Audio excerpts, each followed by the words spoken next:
Dahil dalawa kaming gustong mag-jungle, kaya nag-show ako dito ng win rate. Pero bakit may 51 kills ako dito? Alam nyo guys, sinarap ko talaga yung record niyan. Pero nalaman ko, nung time na to, hindi pala ako na-record guys, kaya na-record siya dito sa replay. Pero nung time na to, hindi ko alam kung tao or bot yung kalaban. Siguro kaya hindi ko na-record kasi akala ko bot. Kasi yung titignan nyo guys, 20 kills na kami dito at 6 minutes pa lang ng game. At ito yung nangyari guys na napagtanto ko na hindi ata bot yung kalaban, pero hindi pa rin talaga ako sure.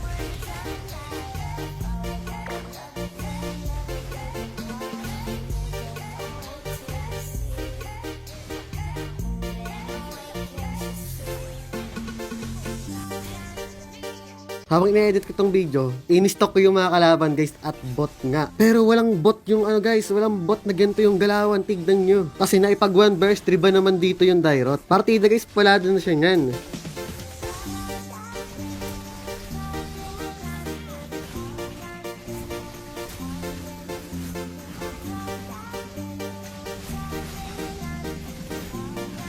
Grabe, ubusin pa sana ng Dairot yung mga kakampi ko guys. At ito na yung last flash guys kung bakit ako naka 51 kills.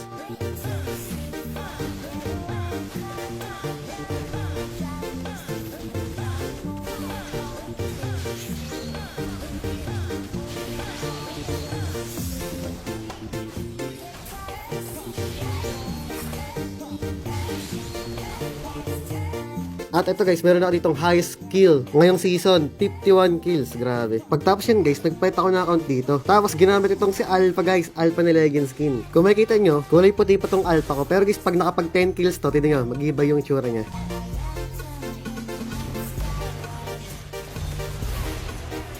Shish, paano yun guys? Naging kulay pula na siya. Tapos sa game na to, nakasabi siya ko. Akala ko nga guys, dito makakasabi siya ko eh. Pero wala guys, maniac lang. Paano ba naman guys, nagpahabol dito yung Thanos?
Pagdating dito guys, nagulat ako, bigla akong tinawag dito ni San. Sabi niya Alpha. Tapos sinaman niya ako dito naman B1 guys. Sabi niya 1B1 daw, San daw to Alpha. Kaya ang sabi ko, ayoko. Tapos natapos na yung game.